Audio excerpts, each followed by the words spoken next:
যে পশ্চিমবঙ্গ সম্পর্কে বা যে বাংলা সম্পর্কে একসময় বলা হতো আমরা নাকি যেটা ভাবি সেটা ভবিষ্যতে ভারতের চিন্তা করে, আজকে সেই পশ্চিমবঙ্গের মুখ্যমন্ত্রীর এই আক্রমণের ঘটনাকে কেন্দ্র করে মহামান্য সুপ্রিম কোর্টের যে অবজারভেশন এবং যে নির্দেশ সেটা কার্যত বুঝিয়ে দিল যে পশ্চিমবঙ্গে কোনো আইনের শাসন নেই।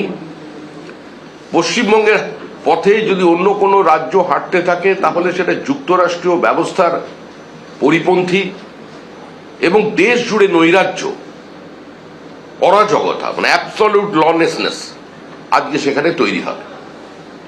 এখন প্রশ্ন হলো, এই ঘটনা তো নতুন কিছু নয় বঙ্গবাসীর কাছে। আমরা তো এই ঘটনাগুলোর সঙ্গে পরিচিত এবং সংবাদ মাধ্যমও পরিচিত। 1 ফেব্রুয়ারি 2019 সাল ডিজি রাজীব কুমারকে কেন্দ্র করে মুখ্যমন্ত্রী আরেকবার পথে নেমেছিলেন। আমরা দেখেছিলাম সিবিআই অফিসারদের কলার ধরে কলকাতা পুলিশের কয়েকজন অফিসার তাদের টেনে হিঁচড়ে গাড়ির মধ্যে তুলছেন। 2রা মে নারদা স্ট্রিং অপারেশনকে কেন্দ্র করে মুখ্যমন্ত্রী আবার পথে নেমেছিলেন। সংবিধানের শপথ নেওয়া একজন প্রশাসনিক প্রধান যদি কেন্দ্রীয় তদন্তকারী সংস্থার বিভিন্ন তদন্ত প্রক্রিয়ায় হস্তক্ষেপ করেন, তাদের উপরে প্রভাব সৃষ্টি করেন,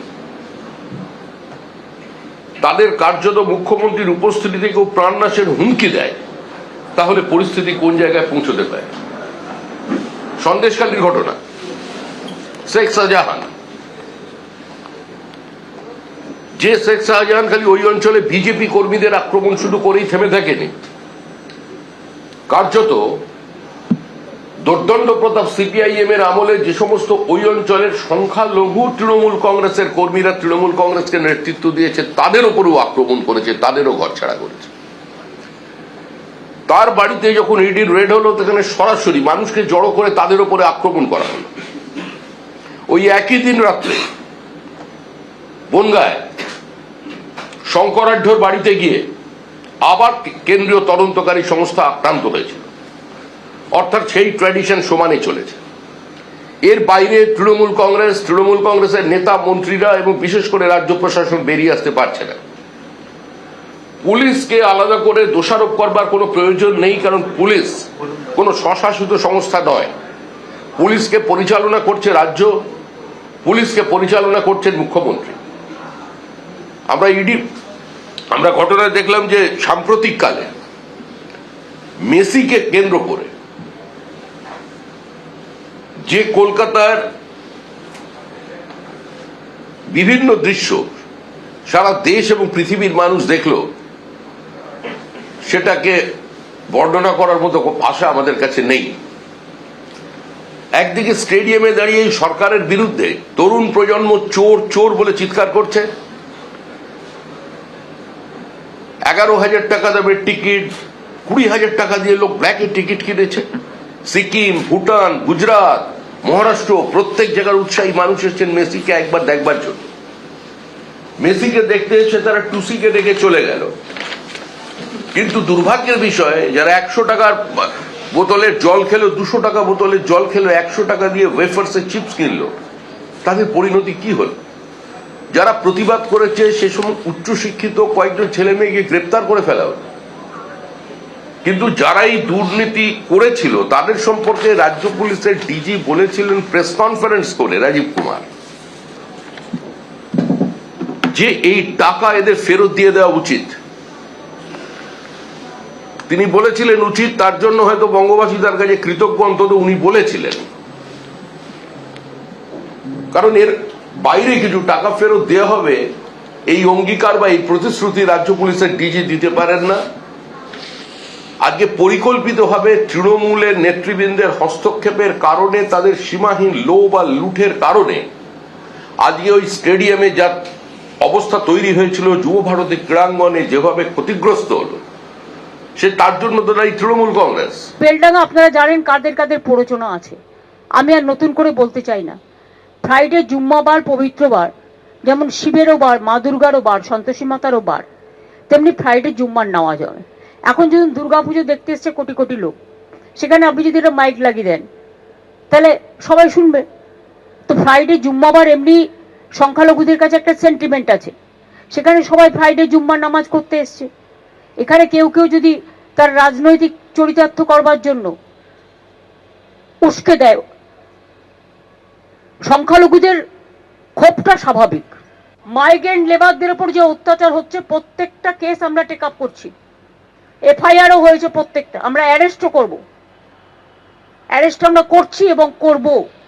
মাইগ্রেন্ট ওয়ার্কার যাদের উপরে অত্যাচারিত হচ্ছে সব পরিবারকে আমরা সাহায্য করছি, করব, কিন্তু যা করছে সেটা অন্যায় এবং এটা বিজেপি রাজ্যগুলোতে হচ্ছে। তাহলে বিজেপি বাংলায় কি করে বলে যে আমাদের ভোট দিন, যেখানে অন্য রাজ্যে বিজেপি আছে, বাংলা বললেই তার উপর অত্যাচার করা হচ্ছে, সেখানে তারা কি করে আশা করে যে বাংলার মানুষ ওদের পাশে থাকবে? এই 2 মাসে 200 বার নোটিশ এসছে, বিএলওরা প্রেসারে পাগল হয়ে যাচ্ছে, ইতিমধ্যে 100 জনের মতো লোক মারা গেছে। এটা আপনাদের বুঝতে হবে কি সাংঘাতিক সিচুয়েশন। এরা ইচ্ছা করে বাংলায় দাঙ্গা লাগানোর চেষ্টা করছে, বিজেপির প্ল্যান এটা। নিজেরা ভোটে পারবে না তাই ভোট পাকাচ্ছে, করছে লুট, বলছে ঝুট। অবিজেপি শাসিত রাজ্যের ঘটনা, কেন রেল আটকে বিক্ষোভ, কি বলেছেন কেন্দ্রীয় মন্ত্রী সুকান্ত মজুমদার? দেখুন। মুখ্যমন্ত্রী কোন মুখে এই কথা বলছেন আমরা বুঝতে পারছি না। তার কারণ হচ্ছে, যে ছেলেটি মারা যাওয়ার পর তাকে নিয়ে গন্ডগোল, সে তো ঝাড়খণ্ডে মারা গেছে। ঝাড়খণ্ডে তো মুখ্যমন্ত্রীর নিজের সরকার, মানে নিজের বন্ধুর সরকার, ওখানে তো বিজেপির সরকার নেই। মাননীয় মুখ্যমন্ত্রী কি মানে এই মিনিমাম ইনফরমেশনটুকু তাকে দেওয়ার মতো কোনো লোক নেই? নাকি মিথ্যে কথা বলতে বলতে এমন অভ্যেস হয়ে গেছে যে মিথ্যে কথা না বলে উনি থাকতে পারেন না? কোনটা সত্যি? মানুষকে বোকা বানাচ্ছেন, নিজের ল অ্যান্ড অর্ডার সামলাতে পারেন না। পুলিশ যদি 2টো গুলি চালাতে শুনলে তাহলে ভিড় ফাঁকা হয়ে যেত, সেখানে মহিলা সাংবাদিকদেরকে ধরে পেটানো হচ্ছে, মাথা ফাটিয়ে দেওয়া হচ্ছে আপনার পুলিশের সামনে, আর আপনার পুলিশ দাঁড়িয়ে দাঁড়িয়ে দেখছে। এরকম নির্লজ্জ বেহায়া হোম মিনিস্টার পশ্চিমবঙ্গে এর আগে কোনো পায়নি। ঝাড়খণ্ডে এক পরিযায়ী শ্রমিকের ঝুলন্ত দেহ উদ্ধার হয়। মৃত আলাউদ্দিন শেখের বাড়ি মুর্শিদাবাদের বেলডাঙ্গায়। আর পরিযায়ী শ্রমিকের মৃত্যুর প্রতিবাদে রাস্তা অবরোধ করে বিক্ষোভ দেখাতে থাকেন স্থানীয় বাসিন্দাদের একাংশ। সকাল 8টা থেকে যে বিক্ষোভ শুরু হয়, সেই বিক্ষোভের আজ যত বেলা গড়াতে থাকে ততই বাড়তে থাকে। জাতীয় সড়ক থেকে রেল অবরোধ, চড়তে থাকে উত্তাপ।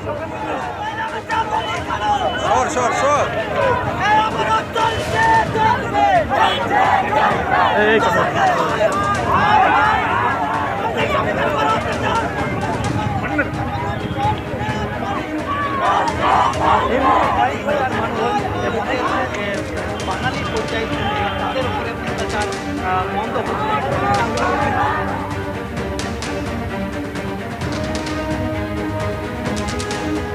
এবিপি আনন্দ, এগিয়ে থাকে, এগিয়ে রাখে।